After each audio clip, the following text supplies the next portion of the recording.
faharoa amin'ny epifania io ny ten'Andriamanitra voalahatra vakina araka ny Beboko fa ny kena taloha tokony Jeremia mpaminany.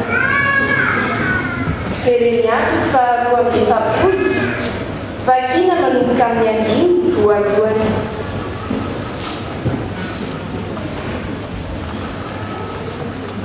Ary fehiny miaramila rehetra sy Johanana Zanakaria sy jazany azanako Osaia mba amin'ny vahoaka rehetra na kely na lehibe dia nanantona ka niteny tamin'i Jeremia mpaminany hoe masiny ianao, aoka hokorainy eto anatrehanao ny fifonanay ary mba hivavao amin'ny Jehovah Andriamanitra re izahay dia ireny sisa rehetra ireny.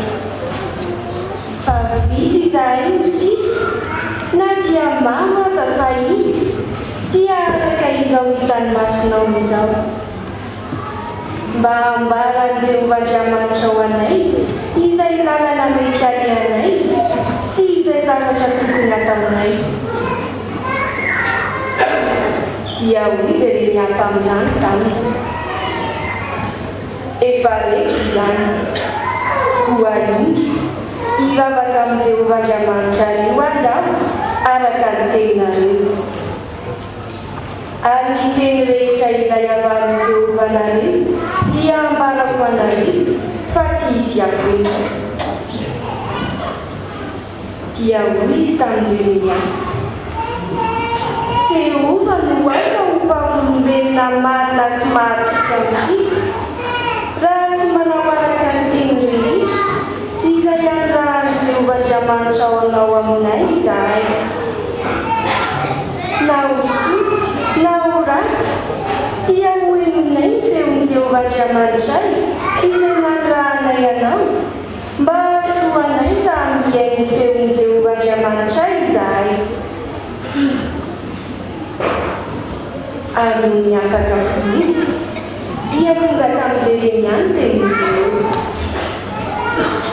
Ary izy niantso amin'ny Johanana Zanakaria sy nifehiny miaramila rehetra izay teo aminy mba amin'ny olona rehetra na kely na lehibe ka nanao taminy hoe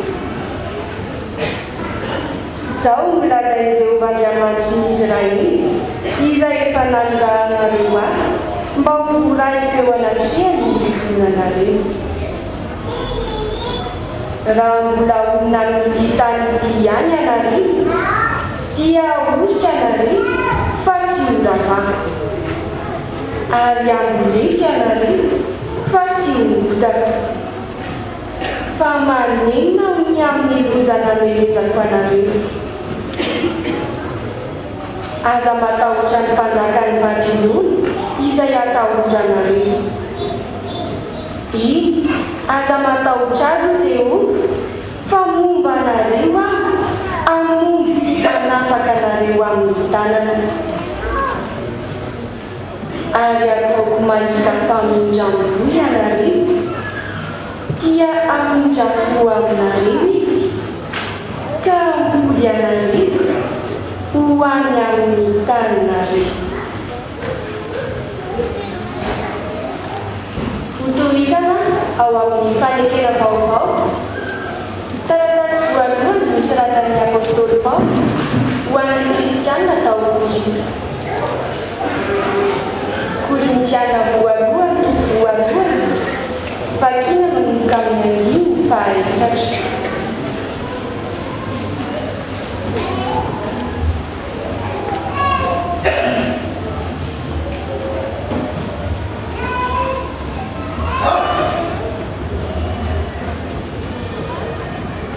misaotra an'Andriamanitra mandrakarivany aminareo noho ny fahasoavan'Andriamanitra izay nomena anareo ao amin'ny Kristy Jesosy.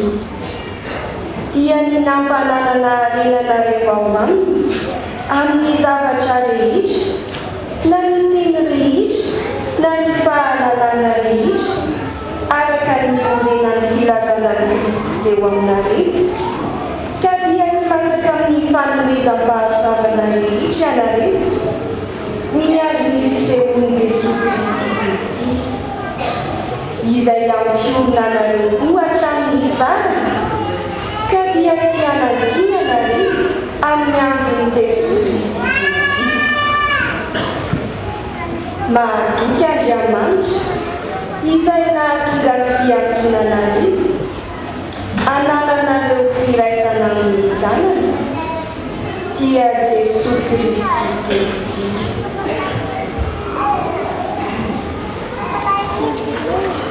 Faranana ao amin'ny filazan-tsarabasina araka ny Jaona. Jaona toko faharoa amby efapolo, vakina manomboka amin'ny andiny fahaefatra amby efapolo.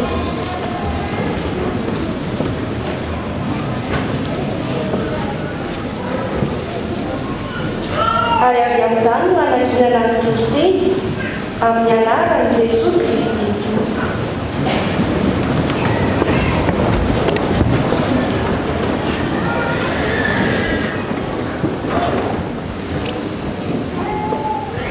Ary Jesosy miantso ka nanao hoe, izay mino ahy dia tsy izaho no mino fa izay naniraka ahy. Ary izay mahita dia mahita izay naniraka ahy. Izao tonga amin'izao tontolo izao ho fahazavana mba tsy hitoetra ho amin'ny maizina izay rehetra mino ahy. Ary raha misy mandry teny ka tsy mitandrina, izao tsy mitsara azy. Fa tsy tonga hitsara izao tontolo izao aho, fa hamonjy izao tontolo izao. Izay manda ahy ka tsy mandray ny teny dia manana izay mitsara azy.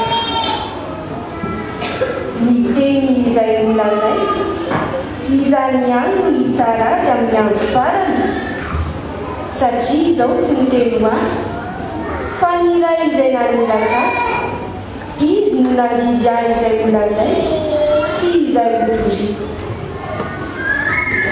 Ary fantatro fa fiainana mandrakizay no didiko. Koa izay lazaiko dia lazaiko araka izay nolazainy iray tamiko. Masina ny teniko.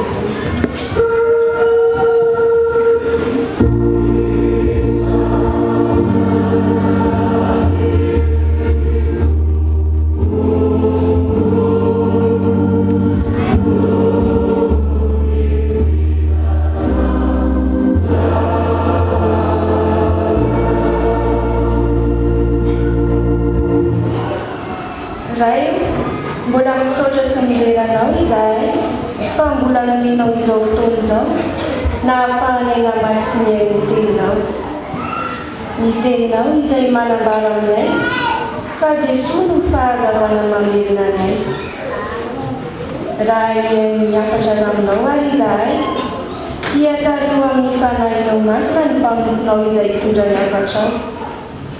Ary ho anay vahoakanao mba hahaizanay mandray izany ho tena fiainanay tokoa. Amin'ny anaranao Jesosy Kristy no hanandratanay izany vavaka izany. Amen.